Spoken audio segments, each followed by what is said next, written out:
What is happening now is, of course, the end of an era, is the end of the Western dominance over the world system. Right now, the world is undergoing unprecedented change that is going to totally reshuffle the global power dynamics. However, it seems that the powers that be in the West have not yet realized that their dependency on Africa and the global South is only going to increase, and they very well might find themselves in a situation where they will be on their knees begging for African assistance in the coming years. In this video, we're going to outline and discuss this paradigm shift, what it might mean for the African population, the West, and any diaspora outside the continent of Africa. Thank you so much for selecting to watch this video today. If you don't know me, my name is TJ. I'm Nigerian and British mixed. And on this channel, we talk about African geopolitics. Everywhere I look on social media, in news articles and reports, there is an abundance of professionals talking about the decline of the West. This is both Europe and the United States. The situation for Europe is more desperate than the United States because the United States still has a lot going for them. However, the signs are not looking good. Jeffrey Sachs, the renowned economist who has advised governments worldwide, recently declared the preeminence of the dollar will decline significantly in the next 10 years due to the underlying gradual decline of the United States in the world economy. Richard Wolff is even more direct, predicting that the United States is heading towards a stagflation by late 2025, calling it the end of American imperial dominance. Alex Craner argues that Europe is in crisis, targeted by US policies and unprepared for a multipolar world, while BRICS nations emerge as a beacon of growth and decentralization. These serious economists are looking at record debt levels, de-dollarization, and declining technological competitiveness in the West. They're seeing desperate policies such as Trump's tariffs, which Wolff calls a chaotic response to unstable economic trajectories. We're watching a disintegration of the way the world worked. And every country knows where the problem starts. And it's right here. It's the United States losing its empire, becoming one among many nations, and not the biggest, and not the toughest, and not the richest anymore. But this raises a critical question. What could happen to Africa if this decline truly occurs? The answer lies in an unprecedented demographic and economic transformation. Africa's working age population will increase from 883 million in 2024 to 1.6 billion in 2050. By 2050, 1 in 4 people globally will be African, creating the foundation for an economic power just as Western populations age and shrink. The economic projections also reveal the scope of this transformation. West Africa, East Africa, Central Africa, and Southern Africa are expected to reach combined GDP of $29 trillion by 2050. Most African countries will reach middle income status by 2025 if current growth rates continue, while 12 million African youth enter labor markets annually as Western populations age. And here's what the West seems to refuse to want to acknowledge. Their empires have been completely predatory and unfair in their dealings with the African continent. If this decline accelerates and happens within 20 years, it would be wise for them to start repairing that dynamic right now, addressing the damages and causes, because Africans will not forget. If the West is going to need Africa, then it must approach it with humanity. Otherwise, pent-up resentment could lead to African populations to adopt more aggressive attitudes, like that of Julius Malema's stance, which has even referred to acting on violence towards white people. The blind spot is that European countries still act like imperial superpowers, despite their obvious decline, refusing to shed colonial attitudes towards Africa.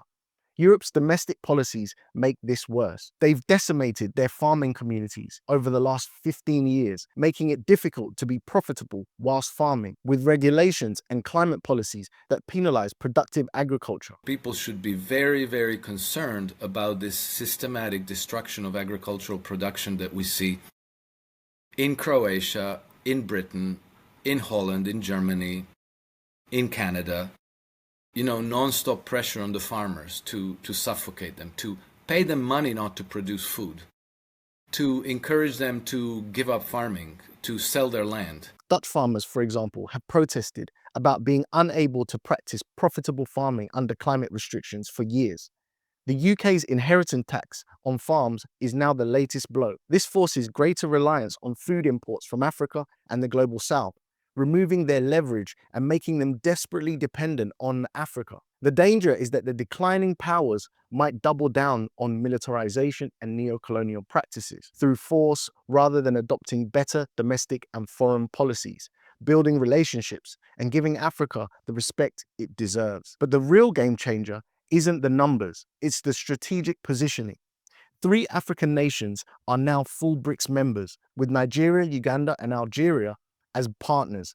BRICS now representing 54.6% of the world's global population and 42.2% globally GDP measured by purchasing power. You see, BRICS is offering an alternative to unipolar dominance that could become the platform for global justice, fair trade, and developmental sovereignty. The African Continental Free Trade Area has the potential to lift 30 million people out of extreme poverty and boost Africa's income by $450 billion by 2035. Aside from that, individual African governments are reasserting control over their mineral wealth through policies aimed at increasing local value addition. This shift already has been visible in global migration patterns. In the UK, people are leaving en masse for Dubai and other destinations, seeking better opportunities and quality of life. The rise of ethno-nationalism across Europe is growing, with racial divisions also growing in America, highlighted by the recent assassination of Charlie Kirk. This demonstrates a general hostile environment developing for people of African descent. Right-wing movements are erupting across Europe, with increasing hostility towards migrants, while social tensions in America reach dangerous levels,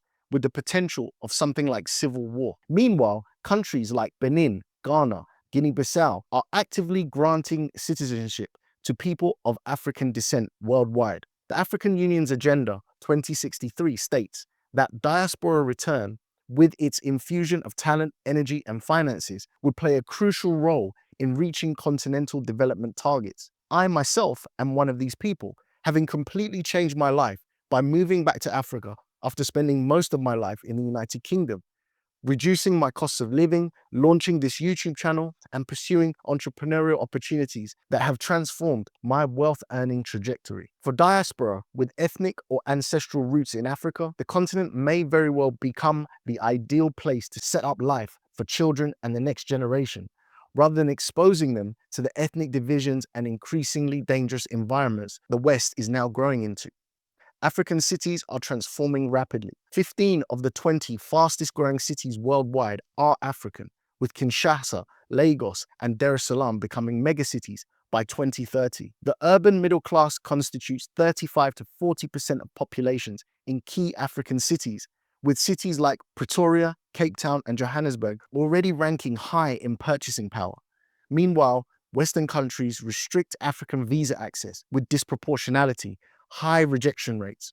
This accelerates African internal development and regional integration as African migrants explore opportunities within their own continent rather than trying to reach the declining West. Infrastructure development accelerates this transformation. Mission 300 aims to connect 300 million people to consistent electricity by 2030, while the Digital Economy of Africa initiative ensures every individual, business, and government is digitally enabled by 2030. Rwanda's Irimbogov platform has processed over 2.7 million transactions, significantly reducing corruption.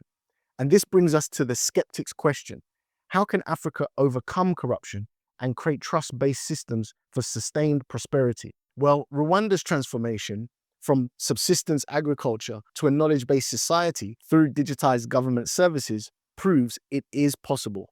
Seychelles scored 72 on the corruption index, a 20-point improvement since 2012. Botswana's anti-corruption agency was rated top performing among all African countries by the World Bank. These successes show institutional transformation follows economic development and digitalization. The timeline this reveals for this reversal is clear. By 2035, technology hubs in Lagos, Nairobi, Cairo, and Cape Town will reach global competitiveness, with accelerating diaspora return. By 2045, African cities will rank higher in global livability indices as brain gain reverses historical brain drain. By 2055, Africa will house 25% of the global population, with rising living standards and complete migration pattern reversal.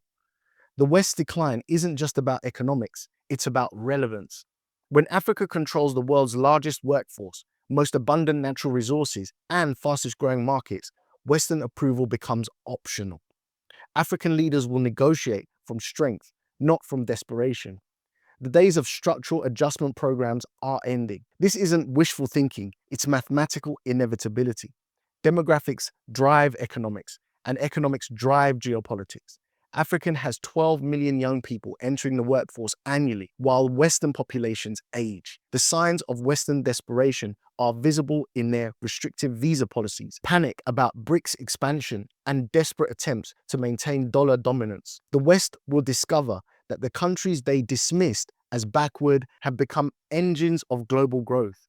When Western companies need African markets more than African companies need Western development, the begging will begin. The hope is that this transformation will heal centuries of psychological damage, with Africans finally seeing their continent as where the future is built, not the place you leave to find it. I would love to know what your thoughts about this are out there. Please feel free to write them down in the comments section. But if you have nothing to say, would it be too much for me to ask you to write the words "Africa is inevitable" in the comments section? It just lets me know that you watched the video to the end, you support the channel, you like what I'm doing, and you want me to continue.